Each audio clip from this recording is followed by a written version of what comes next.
One of them wanted to be the security guy. He claimed he was a security guy.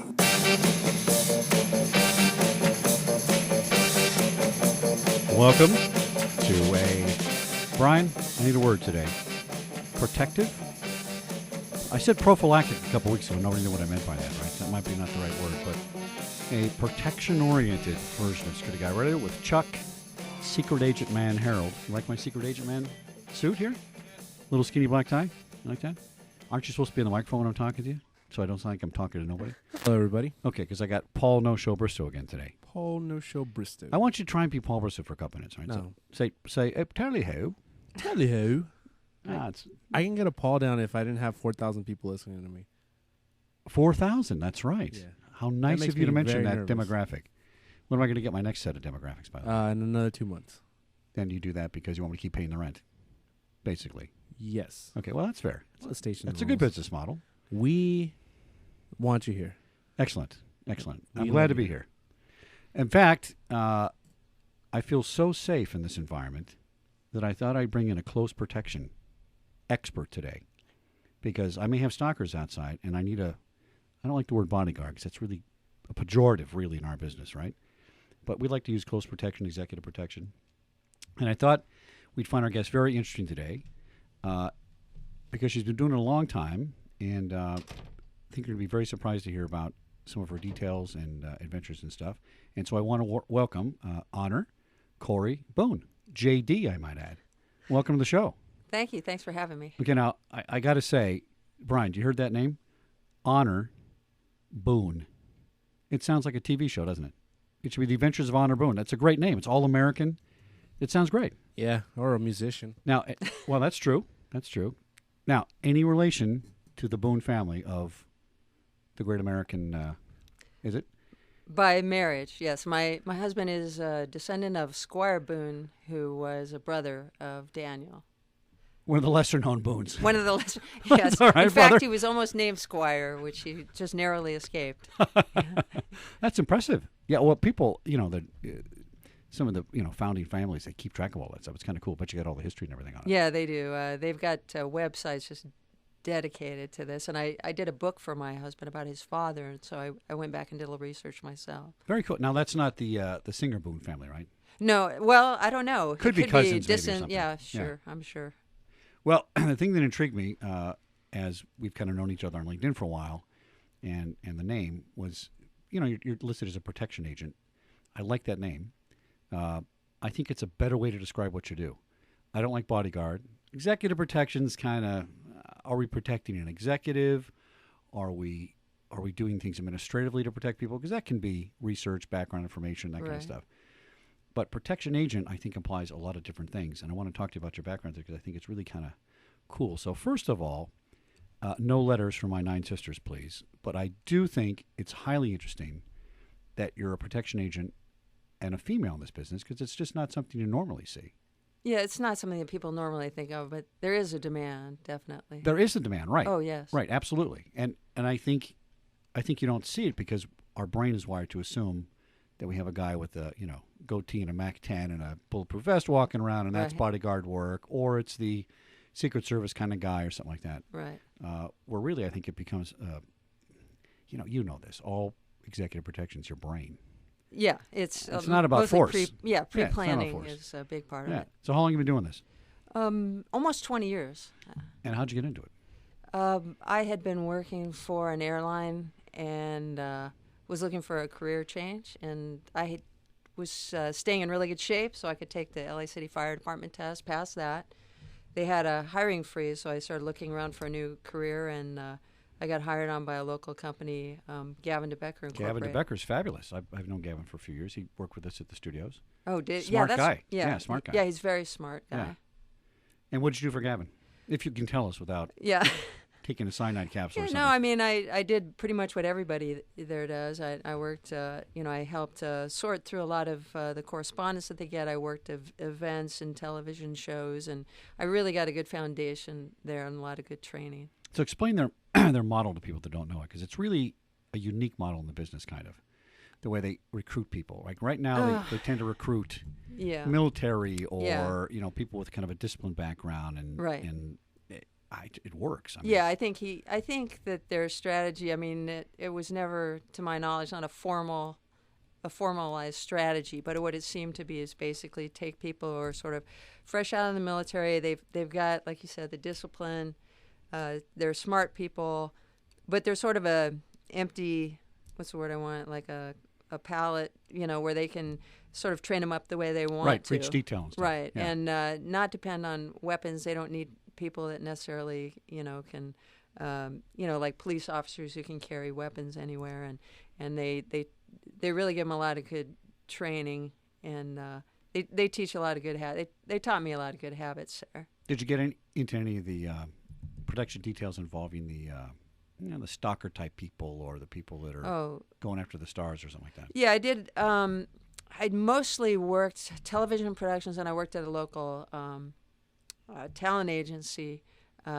Was not with them that long. I was with them about a year and a half or 2 years, but I did go through a lot of the correspondence, read a lot of stuff, inappropriate communications to, going to their clients, and did some assessments for them and learned a lot about stalking. So now people, when they get into the agent protection side of it, that tends to be after they've done something else. You kind of just jumped right into that. How did you target that, and how did you make that leap? Because a lot of times you'll see a guy start out in security work Right. and guard work, and the executive protection, so to speak, side of it is something that comes on later usually. Yeah. No, Is that something you thought about and said, hey, that's what I want to do in yeah. security? I mean, the idea of being a guard didn't appeal to me, but the idea of doing that type of protection really did. And I was really fortunate after I'd been with Gavin a short time, I still had flight benefits with my airline, so I did a very good protection course in the UK, and that's where I sort of got inundated with a lot of people tell me how much they needed females desperately, and they were using females a lot in the UK. So I sort of put some feelers out and sent out some resumes, and I ended up with a company out of London working for them for a couple of years. Overseas? Yes. Yeah. Tell me the difference, because Paul's not here, but Paul would help us explain the difference between security in Europe versus security here. Security in Europe, much more of a profession, much more respected. Is that a good analogy? Yeah, I think so. At least out of the UK, I think it's a variety of factors, but part of it I think is due to the conflict with Ireland and the IRA. Right. The IRA that they had going on. There's a sensitivity to sort of like in Israel with the issues there, but also because people don't carry weapons. There's not a dependence. I think here security position people who work in security positions depend much too heavily on weapons. I think there's a tendency to not to be prepared, thinking that if anything goes wrong, I can always pull my weapon or use my... No, I agree. Yeah. I think we used to call that in the academy, we called it, was it tombstone courage or something like that? I mean, Yeah. you just said, well, you know what, I'm invincible because I got this badge and a gun. And really, you know what?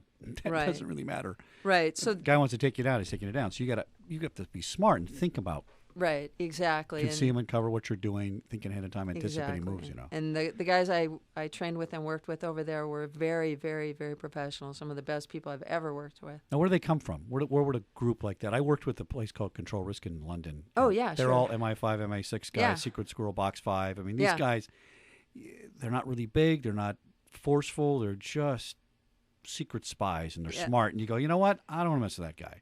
Yeah, A whole different perspective. Yeah, it is. Yeah. I mean, everybody says they're is it SAS?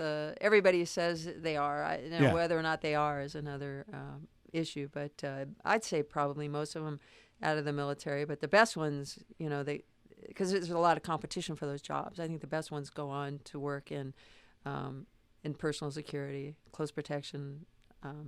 They really have it down to a science there. Yeah, they seem to. Yeah. So what's a model for a protection agent in the UK?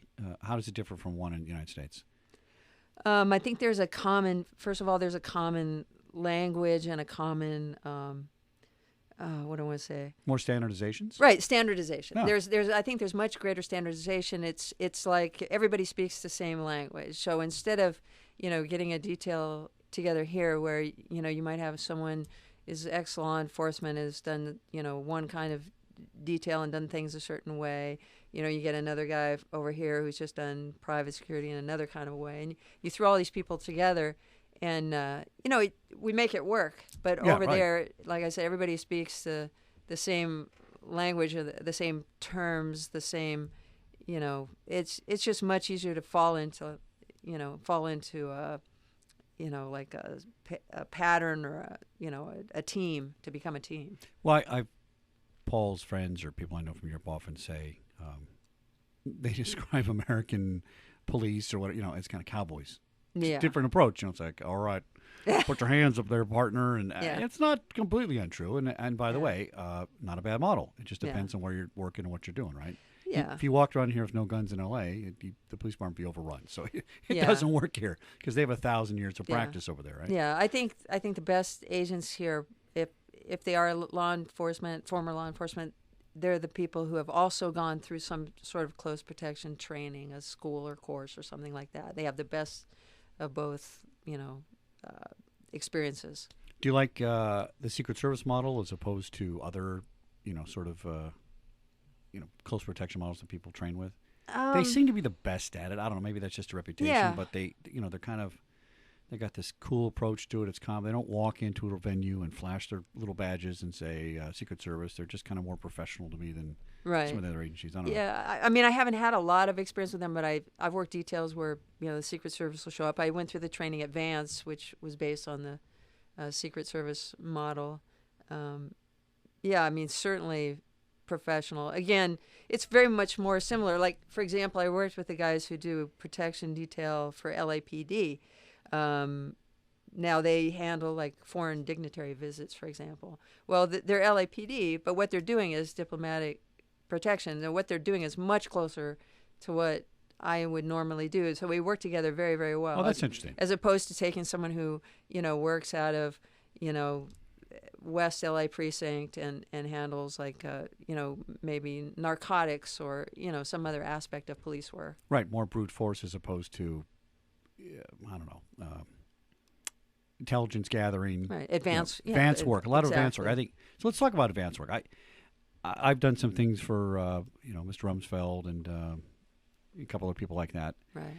And I am struck by the fact that the standardization is different because he'll show up with his guy. Right. We'll bring our guys. The hotel has their guy, and everybody's got an ego in it usually. And well, it's the time they work together, but we're not going to do this because it's Tuesday, and we don't do that on Tuesday. And I say, well, that's not the model. It's not going to work. And then you get labeled as problematic. And how do you overcome that kind of stuff? I know. Keeping your cool and keeping your head is kind of the best way to do it. But there's a lot of politics in close protection work. A lot of politics because everybody's got their own guy, and they think their own guy does it better than the other guy. Right? Yeah. I suspect you're right. I haven't had much conflict. Usually, if I'm working on a detail, we've got our own guys. We don't. It's usually celebrities or CEOs that don't necessarily have a full-time team that we have to. We usually make our own rules pretty much, and I mean, I don't know how this is going to sound, but we're usually at the top of the totem pole there. We handle the drivers, we handle people at the hotel, or who are anxious to please the client. Right. They'll sort of do what we ask, as long as it's reasonable. Yeah. So we sort of get to do things our way usually. So tell me about a couple of kind of interesting protection cases. I'm going to keep asking if I think of one that comes up. Sir Brian, are you giving me the old the break signal? That's one finger. 1 minute. Oh, okay. All right. Well, now how am I going to time it to close out my segment? Well, now we got 40 seconds. Well, that's why I'm talking to you, because I need to stall. Well, when I hold up one finger, it means I have a minute. Depends on which finger it is. Oh, well, the other one means I love you.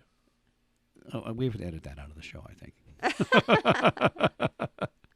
All right. When we get back, we are going to talk about this demand for females in the business. I was struck by that statement.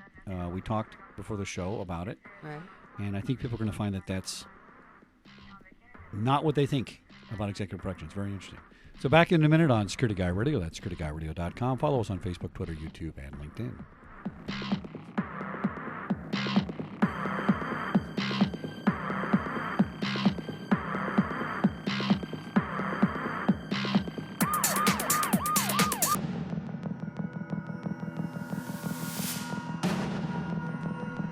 Welcome back to Security Guy Radio. That's securityguyradio.com with their host Chuck Harold, Paul No Show Bristow, and my very special guest, Honor Boone.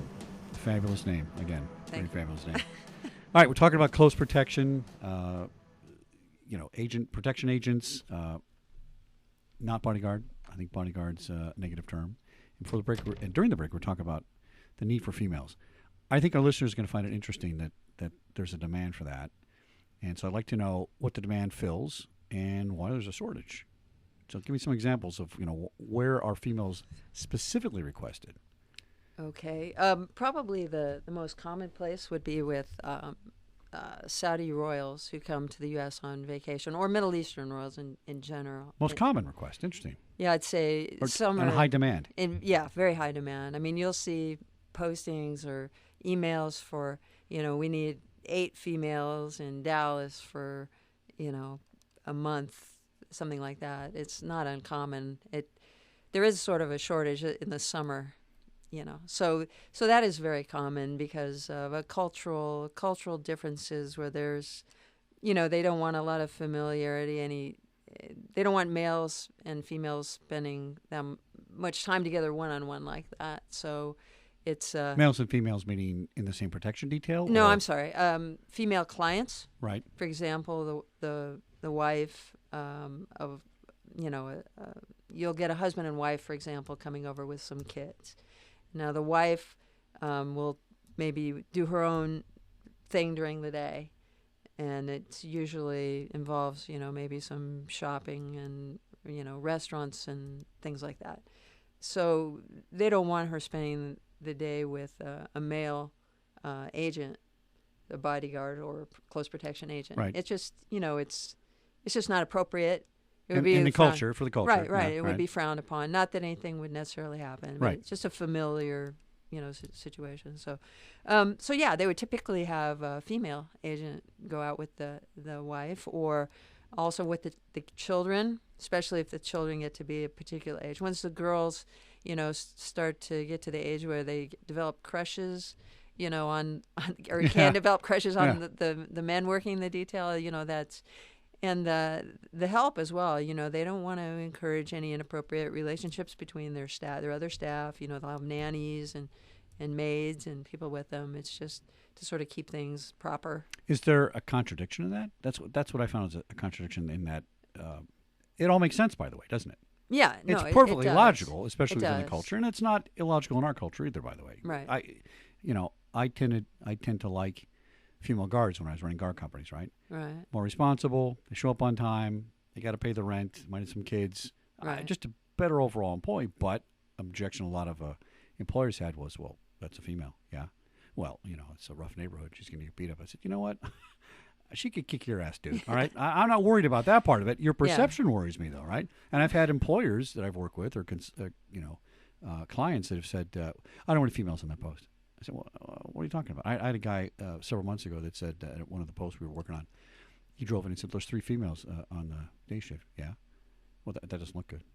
It doesn't look good about it. Yeah. I mean, to me, I didn't get it because I got 9 sisters, right? It's just Right, not my way I think. But I can see in that culture that, I don't know, sometimes women aren't treated as equally as they might have been here in the United States, let's say, right? Right. So to me, it seems like it might be a contradiction in equality and respect. Right. You're just a female and you're a servant and you're going to do what I tell you. I don't know. Maybe Right. I'm wrong. And Well, I don't want to get my they're head chopped off by anybody, No, right? So no letters or swords, all right? No, they're very westernized, first of all. Okay. And I think there's from my experience, there's a respect for, this is our society and our culture. I think they respect our ways and the way we do things. And I've never experienced really a client. I've never felt that they look down upon me. In That's fact, good. Okay. I mean, we're taking care of their wives and children. Most important thing. That's right. Exactly. Which Yeah. family is the most important thing. So That is true. There That is true. is Yeah. some, definitely. More so than in America, by the way. Right. Yeah, I think so. Yeah, when they do the studies on those issues, cultural issues, I don't remember all the details, but Americans value hard work and stuff, and family's up Right. there in the top 5, right? But Right. it's not in America. It's not number 1, whereas in maybe those cultures, it is number one. Right. And then title and things like that we value, Right. it's not in their top 10. Right. It's a different thing. So But- I get it. It makes sense. Yeah, I mean, you also have to use common sense. I mean, they use security because, in general, I think because the crime rate is just higher here. It's much higher. It's higher than Europe, and it's much higher than in Saudi Arabia. Yeah, it's practically no crime. Right, exactly. So they're not, they don't have security because they necessarily have a big threat a clear threat that's, against them or their families. It's because it's to prevent, the kind of things happening that we sort of take for granted, like, maybe a mugging or a carjacking or, possibly a kidnapping, something like that. But, I mean, I'm, like I said, you have to use common sense. I'm the first person to say, if I'm a public figure who's going to get, let's say, recognized in public and there's a real threat against me, then I want the biggest, baddest dude that I can find. Right, or the smartest. Right. Yeah, exactly. But yeah. I don't. You want Jack Bauer's, not very big, Right. But I don't need to make a point by having, a female agent. But I will if I have a team, if I have more than one person, and especially if I'm not a recognizable public figure, then, I'm going to incorporate females into my security team. I think because it's unexpected. It's not looked for. It's not Right. spotted. Right. We were talking about how it tends to blend in, right? Right, exactly. It's Yeah. much easier to, I mean, one thing you don't want to do if you're not recognizable is draw attention to yourself, and so, we blend in, pretty nicely as part of an entourage, like I said before, it could be a nanny, I could be I could be anybody, an assistant to a CEO, and you could be with the entourage, and your specific role, is really not known. right, exactly. Or Whereas you can't discern it. You're just somebody standing with the Right. group, and you're ready to kick their ass, and nobody knows it. Right, but Yeah. if you, if you have this big burly guy standing next to you everywhere you go, then the enemy sort of knows who to take out first. Exactly. Right. So give me an example of a typical protection detail for a Saudi family. Is it, 5 females on the detail? Do you follow them, shopping, or is it more estate protection, or what are the duties? Yeah, on this? I'd say a typical detail is sort of a combination of sort of concierge slash assistant and bodyguard. So you may be doing things like, making reservations or getting movie tickets when you're not out in public. You may be, coordinating all kinds of things, setting up the next, the next leg of the Well, trip that's or interesting. something like Okay. that. Non-security services. Right. Yeah. But then out in public, you would be just accompanying the client, coordinating the driver, make sure the driver's always available, talking to the other people on the detail, making sure everybody knows where you are. So, I would say, so if you disappear, we know the last place, you were Yeah. to start looking for, we know where to start looking for you, things like that. And it's just, it's typically sort of an all-day thing from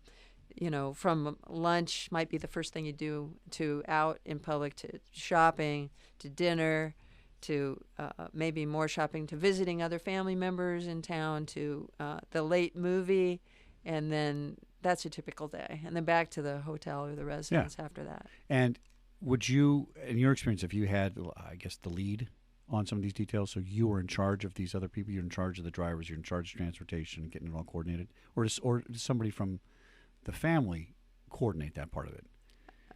Usually the things that happen in advance, usually there's someone who works for the family who coordinates all the big travel details, like flights and things like that, hotels. Well, I'm talking about like on the ground stuff. So if the family's moving, who's saying, all right, let's all get ready, and I need you here and I need you over there, and let's, Right. Yeah, I mean, logistics. they'll usually, someone from the group, the family group will let, there's usually like an ops where we would all hang out, and someone will let us know, so-and-so is going out, or so-and-so wants to go out at such and such a time, and then, or so-and-so needs this, and you would, coordinate everything you need for that. If it's in a hotel, you might be dealing with housekeeping, room service, the drivers, just things anything you can imagine.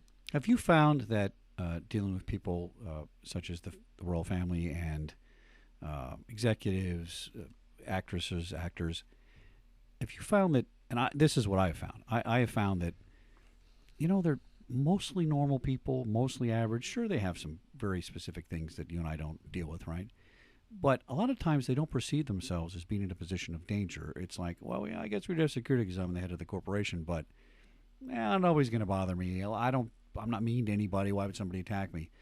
I mean, the family you talk about, it's kind of like, well, we're going to have one because in America there's crime. I guess we better have some people. But I would think if I was part of those people, the people's group, I would think I'm a world public figure and I got a big target on my head. Yeah. But they don't really think that way? No, it's funny. It's you really run the gamut. You've got like, for example, the Saudis are, they're raised with help, assistance and servants and all that. So they're very, very comfortable having people around them working for them, doing all sorts of different jobs, including security. They're very comfortable with having, having people working for them. And they manage it well because they're good at it. And they do. Yeah. They're very good at it. Yeah. Whereas, a lot of times you can be pulled into a detail like, say, a CEO who doesn't normally have a security detail, and you get their family, something's going on. They're laying people off or they're declaring bankruptcy, and they'll bring in people. They tend to be very uncomfortable with it. They're not used to having people in that in proximity with them. Like you said, they might not want to think about being in danger.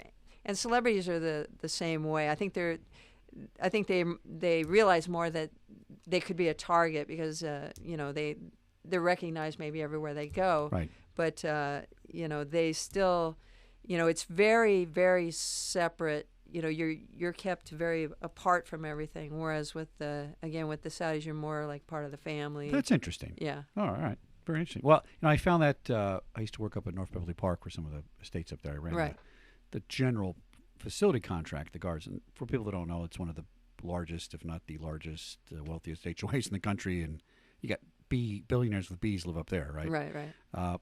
And each house, that's 50,000 square feet. You wake up in the morning and you pour in a bowl of Cheerios, and you got a staff standing there saying, "Can I get you a spoon and the milk and a napkin?" Right? Yeah. And it's an uncomfortable way to live.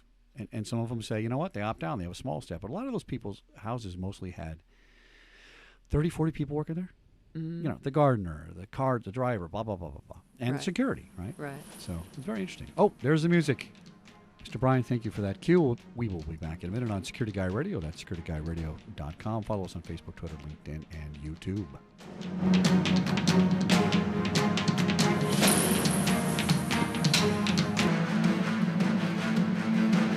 Welcome back to Security Guy Radio. That's securityguyradio.com.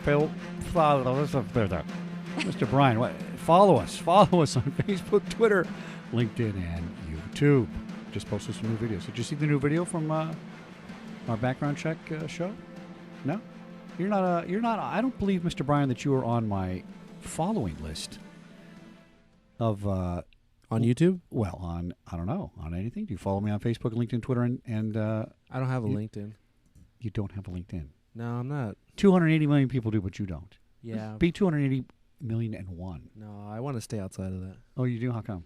The man's going to get you, Big Brother? What? No, I don't have anything interesting to list as things that I do. Don't say that. That doesn't sound good. All right. Well, talk about interesting things. That's a good segue, by the way. You're welcome. I think I'm say it in a British accent. You're welcome. All right, you got a new job. You're the All new right. Paul Bristow. Paul Tallyho Bristow. Well, Paul's got a new gig. That's why he's not here, and he can't really tell us about it. But he will probably tell us something about it when he gets back. He owes me a lot of vinyls too. Yeah, he does. We have to I'm going to bring that on the air so that way he's liable for it now. Yeah, we do have to get him to get those vinyls in here. Yeah, 'cause he's old school on that stuff. Yeah. Those are cool. And my kids like vinyls. The younger kids like the vinyls. They think it's like an antique Edison phonograph or something. I don't know what you guys think it's fascinating by them, but they sound differently. So anyway, back to our part on close protection with Honor Boone. We were talking at the break about some of these stories. Now, internationally, in families like the Royals, who are by profession people that are in giant entourages that have servants since the day they were, born, and this is the culture and they grew up in it. Tends to be more organized household, a more organized detail. There's more interaction with the staff. It's all part of the group, part of the family, makes sense. And then you get, Hollywood celebrities. I had, for a short period of time, a company I work with, we had a contract with, let's just say, pretty famous female who had a famous husband who was a singer. Let's just say that, and had about 12 dogs. So I get a call one day in the office from my guy that's on the detail, and he said, "I'm quit. This is a bunch of baloney." Blah, blah, blah. So calm down, Rich. What's the matter? What's the matter? There's these 12 damn dogs running around, and they want me to pick up all the dog poop, and I got to pick it up every half hour, and I'm not here to pick up dog poop. And he's having a breakdown, right? I said, "Dude, you've been shot at. You've crashed your police car." I'm thinking dog poop's kind of it's a no-brainer. Nope, because, and you may not know this because you weren't a police officer, right? Cops are just not the same as security or people that came up from a different line. Cops can do security, but police work has nothing to do with security. Police work has to do with cleaning up a mess after you get there and fixing a big giant problem. Right. And prevention's part of it, but not securing, right? Yeah. Cops aren't standing around protecting things, they're responding, right? So very difficult to manage cops in executive protection details. So I've worked with Mr. DeBecker's groups, the officers group. There's a lot of good companies out there. Yeah. And if I'm going to book a cop on a detail, and I need 2 of them, I better book 4 or 5. Yeah. Because I'm going fishing. I know, but you said you're signed up. Well, but I got my pension, and I don't need this job. So this is for you, and this is for your horse. And it's just different, right? Yeah, I think there's a lot more ego with police officers that to overcome, which needs to be overcome in certain details. I mean, it just doesn't fit right on some details. On some details, right? Some details. Yeah, and then there's some celebrities or executives. I work for the Marciano family with guests. Unbelievably nice people. Mm-hmm. Oh my gosh! Right. Great success story. American success story coming over here, starting from scratch, building $1 billion business. Right. Treated their employees nicely. Much more. And by the way, they're from Europe, right? Uh-huh. France, I think, much more of a European culture within their security detail where you're not part of the family. You're not going to go to the barbecue and flip the burgers with them, but they're going to take care of you and you're going to be around and you're respected, so to speak, right? Right. And then you get more like American celebrities or soap opera stars that think, you're there to do everything except security. So it's difficult. I mean, the executive protection, close protection job, I think is one of the more difficult ones in the profession. Do you find that having that background with the Saudi kind of a security structure helps on other details?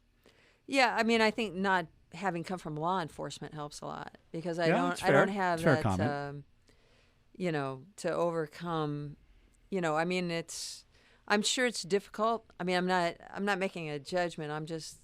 I'm sure it's difficult to come from a place of having power and control in these situations for good reason, right? Out in society, to going to a place where people are telling you to pick up dog poop, and that I might draw the line there. No one's ever asked me, but it's different when there were very little dogs, by the way, just a lot of them. Right, yeah. But I mean, it's different coming from a place of coming up, knowing that part of your job is really to be a facilitator and a jack of all trades and concierge. I do not have a problem with the vast majority of what I'm asked to do, and the truth is you can usually hand it off to somebody else especially if it interferes with security. I mean, you're not going to let your client carry shopping bags. Some guys won't carry shopping bags, and that's a silly place to draw the line because you can, in an emergency, you can throw the shopping on the ground. You can also hand it off to the drivers. You give the drivers a call. I need you to come pick up some shopping, and there you go. It's gone. Now, that's an interesting tactic, right? I might have thought that, not that I care if I would carry their shopping, right? Right. But I want my hands free to be able to respond. Right. Whereas if their hands are occupied and they got a bunch of groceries, in theory, they have some kind of a shield, a little bit of it might be deflected off the pickle jar. Right. Who knows, right? But on the other side of it, I could see that, like you say, you can drop it. And by the way, you're blended in more, right? If you're just kind of carrying stuff, you look more like you're not part of the detail. I mean, if somebody gives me one bag, it goes to my left hand. Right. And then I have my right hand free. And like I said, if anything happened, I don't care if that Louis Vuitton bag goes on the floor or wherever, I don't need to keep carrying it, So here's things I did with my studio talent. We called it talent, right? Yeah. It's debatable, but anyway. on some of them, but this is what we used to do. We would try to get them to cooperate with us on pre-response strategies. So Yeah. we plan a response before it happens. And so, if this happens, I want you to do this. If I say, hey, Charlie, and you call me Honor, I know something's wrong. Right. And it's subtle, Right. Do you work on those kind of things, or is this just all kind of take it as it shows up and deal with it, right? I mean, there's two ways to look at it. Yeah, I mean, gosh, I've the planning on the jobs I've worked. Most of the pre-planning has all been done amongst us. I mean, you can have a signal. Tell your client if they pull on their ear or something to let you know if they're uncomfortable in a situation. But most of the time, I don't think clients are very interested in participating in that. They just sort of want you there. And it's like, to me, honest to God, it's like knowing what if you saw what went into the hot dog, you wouldn't want to eat it. So that's sort of what I think the way they feel about the security and the staff and everything. And it's a good thing they don't know most of the time, because, as you know, I'm sure there's all kinds of little dramas going on in the background. That's right. And incompetence and all kinds of things that you wouldn't want them to know about. You want it to work when you go out, but geez, it's like fortunate that they can't see the details. Well, I've never been one to take popular positions on things, right? Yeah. And which is probably why I do a radio show now, Right. because nobody will pay me and I have to protect it with my voice. But here's what I think about executive protection, or close body work, or what do you want to call it. Definite value, right? I think the value is not a brute force, I'm going to protect you against an attack model, but I'm going to prevent an approach. I'm going Right. to see it before it gets there. I'm going to say, you know what? I got a guy that's 100 yards away. Now he's 25 yards away. What happened? I got to do something about that.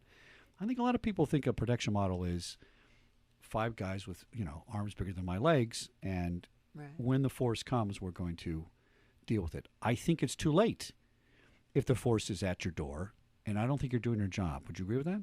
Yeah, I agree totally with that. I mean, I think you can probably prevent the vast majority of problems from happening ahead of time by doing those things, like you say, like being observant, doing your research ahead of time, reading clients' mail, anything that's a big one. odd. Yeah, Yeah. something like that. Then you also have to be ready for the thing that you didn't see coming as well. But you've just whittled it down to almost not, just a slim chance if you've done all those other things. Right. And by the way, when everything goes to hell in a handbasket, nobody's going to remember Tango, Foxtrot, Charlie, X-ray Right. means Right. this. It's just Right. not going to happen. And I Right. have arguments with people all the time on this. They say, we're going to do this plan. So I'm down at Guest one day, and the in-house manager's down there, and we're having some big, the Guest jean sale every year, right? Right. And he comes out, he starts passing out radios, and to my guards, right? Right. These are mine. And okay, now, literally, he said this: "You are Foxtrot Zulu Alpha, and you are Tango X-ray, Right. Nova, and you're Unit 5, and it's going to be Unit 10 to Unit 25 X-ray." And I go, "What are you doing?" Right. Well, they need to remember that. If they can't remember that, they shouldn't be working here. I said, I Right. can't remember it. I've been doing it 25 years. What are you talking about?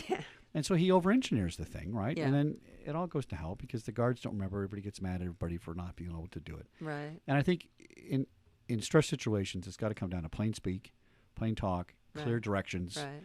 because the success in a close protection detail is going to be the leader's ability to Right. direct. Right. So if you're part of the detail and you're protecting, if you can direct the client the right way, and if you can direct your backup the right way and do that kind of thing, then it's survivable. And we get back, I want to talk about target acquisition. Right. I think this is a big one because I think time is the model. I don't think brute force and protection is the right protection model. It's about time and building time into your ability as a close protection agent to respond. Right? Yeah. Back in a minute on Security Guy Radio. That's securityguyradio.com. Thanks.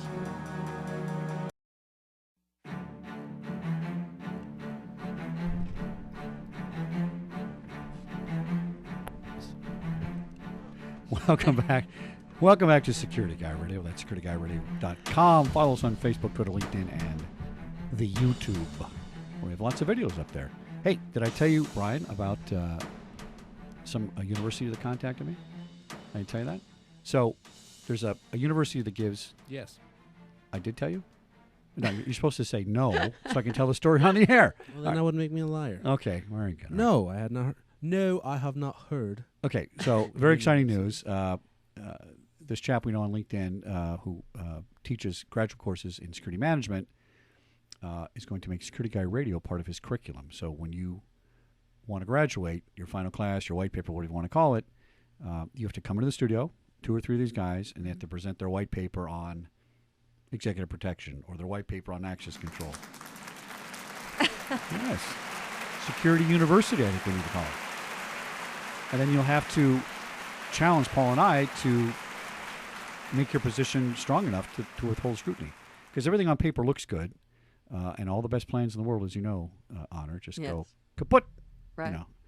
So I was on a executive protection detail for a pretty well-known celebrity up in Beverly Park. And my boss comes in, and we're writing this down. We're going to do this. We're going to do this. And I'm not taking one note. I'm not writing one thing down. And he's all pissed off because I'm not listening to what the client says and following this and following that. At the end, he goes back to the office. He starts yelling and screaming. He goes, how come we didn't write that down? I said, it doesn't matter. And none of that matters. I don't care what you write down. And you write down the plan, and you hand it to the guard that you just hired to sit in that detail. Mm-hmm. Did he memorize it? Well, he's going to respond based on common sense, the stressor in his area that makes him run this way or that way. Or that's why drills are important. Drills are important. Drills are very not important. A piece of paper. Because you can remember, you can retain that memory. You do it a couple of times and it becomes it's muscle memory. Exactly, muscle memory. Like evacuating clients, I don't think that's a natural thing to do in a situation where there's like say an attacker. It's not a natural response to grab the person and run, especially like police officers want to engage the criminal. That's right. And I was working in a Rolex store one time, and this is obviously not personal protection, but there was long story short, there was a fight between someone who was trying to steal a watch and a police officer who showed up. Well, my partner, who was a police officer, jumped in to fight, to come to the aid of his fellow police officer. Whereas my response was to turn my back on them. My partner obviously has this handled now. These two guys have it handled. There's nothing for me to do over there. So I'm going to turn my back on them, and I'm going to watch all the rest of the people in the store and make sure none of the watches get stolen, because that's my job. Right. So I think it's sort of a good analogy for, what we're supposed to do anyway. Well, it brings to mind, I wrote a paper called How to Catch a Terrorist Without Hurting Anybody's Feelings. And it was published in CSO Online, and it was used in the Texas A&M University anti-terrorism course thing or something like that. I don't know. They used it as one of their examples of how to do this. Basically, it's about a time fortification model, right? So, the Great Wall of China is obsolete, isn't it? Yes. It was really good at the time. Right. It worked for a while, but eventually even something like that right. can be overpowered. Right. So if we know the physics involved in barricade security, and you're saying I've got a locked door and I got an access card and I have an estate and I have bodyguards, which are a barricade, so to speak. Right. It's all defeatable. It's simply defeatable with minimum effort. And that's I think, unfortunately, that's an illusion in the security business that people that hire giant details think, I got all these guards, nothing's going to happen to me. Well, it's not necessarily true. Right. Unless your security model has time barriers. I call them time barriers. Right? I called it crime time once. I wrote that down. It sounded good. Because when you're in a crime situation and things are ongoing, an emergency, everything's compressed, right? Right. If I can give you, and I'm going to use your jewelry store example, by you turning your back and watching the store while your two buddies are engaged in taking down the bad guy, you've given them more time to handle that situation. Whereas if you jumped in and now you have people coming to the bad guy's aid, or you have people coming to the store, or everything's a big mess and there's more chaos involved, you've run out of time. And once you run out of time, that's it. You can't get time back. I can build the wall again. I can get another bulletproof vest. I can reload my gun. If I miss the opportunity to respond because you snuck up on me, because you got too close, you're done, right? Right. So in close protection, what I try to do is create time between me and wherever I'm going. So if Mr. Bryan, who's 10 yards over there, he's not in the 7-foot circle of death where he can run in here and grab me, and I know that when he starts moving, I maybe got 5 seconds before he's on me, right? I just try to stay farther away from Bryan. Because Right. Distance, right, creates time. Right. A fortification creates time. Right. Or we talked about earlier, recon, research Right. creates time. Yeah, That's exactly. the big one. That creates you're right. That does create a time barrier because you're neutralizing the threat further away in time and distance from the Exactly. from the clients, Right. from the target. Instead of just hoping the guy doesn't show up, Right. I'd go out to his house and I'd say, I'm going to put a guard on you. When that guy drives out of there, I want you to call me. Right. Right. So, we had examples where, stalkers are a great example of time management. So we had a guy that lived in Canada. He wanted to kill, I don't know, Gillian Anderson or something at the X-Files. X-Files had a lot of problems. Right. I bet. Yeah. And he says, I'm coming down. And he tells, as you know, Right. they usually tell everybody what they're going to do. Right. And Thanks for sharing. I'm that. driving down from Canada. Yeah. We had like a week to get ready for this guy, Exactly. okay? Because he told us. And Right. people might not know this, but in our databases at Fox and Disney, where we had about 6,000 stalkers, I think at Fox, with the exception of only 2 people, we did not know their name, address, and phone number. Yeah. Because they tell you. Exactly. They want yeah. you to know, right? Yeah. So we had time to prepare for this guy. Right. And by gathering intelligence information, by following him en route, we knew he was going to wind up at the gym in Santa Monica and had this big plan, and we waited for him, right? Right. So that's a big one. So I always suggest in production details that my first training and consideration is, how do I create time around me? In this room, what I do is I throw all these chairs in front of that door, so I got some time to think about what my next move is, right? But Right. if Brian's coming in, it's just too late. So tell me some examples of where you've had some close calls in this, where people got too close and they shouldn't have. It happens, right? Sometimes you can't do anything about it, unfortunately. Yeah. It's probably when you don't have time to plan ahead, Yeah, you're talking about like an on-the-fly detail. Hey, let's get in the Yeah. car and go. Okay. because unfortunately that's most of the time how it works. I mean, I'm not sure about the details you've worked, but while they teach you in school a nice little thing about doing the advance the day before and doing all this pre-planning. Can't always do it. No, you can't. It's more typical to be one-on-one with the client. The client wakes up and says, today I'm going down to Venice Beach for lunch, and you had no advance notice on that. Do you think that actually offers you a safer environment? Well, there you go. I think so. It's a double-edged sword because it does. It gives you obviously, if anybody had something set up, your lack of routine, right. is an advantage in a way. But on the other hand, it doesn't give you a chance to check things out ahead of time. You might not know where the nearest hospital is or Yeah, where, that's true. all these other things. So it works both ways. But I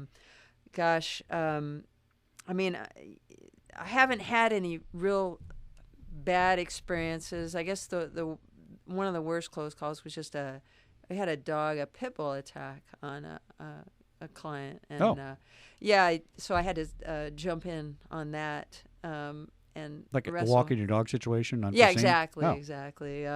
But as far as knock on wood, as far as the other in other situations, I haven't had anything really crazy happen. I mean, I worked on a detail in Vienna one time where we had it was the head of U.C.L.A. had allegedly embezzled some. It's a Russian oil company. Had allegedly embezzled some funds, and we had accountants and all kinds of people there who'd been working on the books, and we were taking care. That was my job, to take care of the witnesses, and we had some crazy things happen, like where, when we were picking them up at the end of the day, there was a dark van with darkened out windows. The police are picking up transmissions coming from the van. We can't exit, the way we normally would. We can't drive past that van with the witnesses, and so you have to come up. Now, there's what you're talking about, like the time, how important that is. But we had to figure out a way to get them out without driving past the van, or send out a decoy. That's another way to create. Right. Distance and time. Misinformation, right? Put out Right. things, yeah. And another thing that time example you're talking about, all that stuff, that creates a harder target So if if the bad guy isn't dead set on coming after your particular client, if they just want to kidnap a child to make some money, or they just want to hurt a public figure so they become famous or something, then at some point they're going to move on and go to an easier target. Softer target, that's right. Exactly, Yeah, softer yeah. target, Yeah. yeah. How long have you been doing this now? 20 years. 20. You like it? Yes, sir. Would you do anything else? No, sir. Oh, cool. Very good. Well, thanks for coming on. There's the music. I really appreciate you coming on. Our guest has been Honor Boone of the Boone family, American history, very famous. Talking about executive protection, close protection, bodyguard work, and such. You want to come back and give us some more stories? Yes, sir. It'd be fascinating. Very Anytime. good. Just because I have white hair doesn't mean you call me sir. But anyway, thanks for that compliment. Well, join us next week on Security Guy Radio. That's securityguyradio.com, and follow us on Facebook, Twitter, LinkedIn, and YouTube. Until next Monday, good night.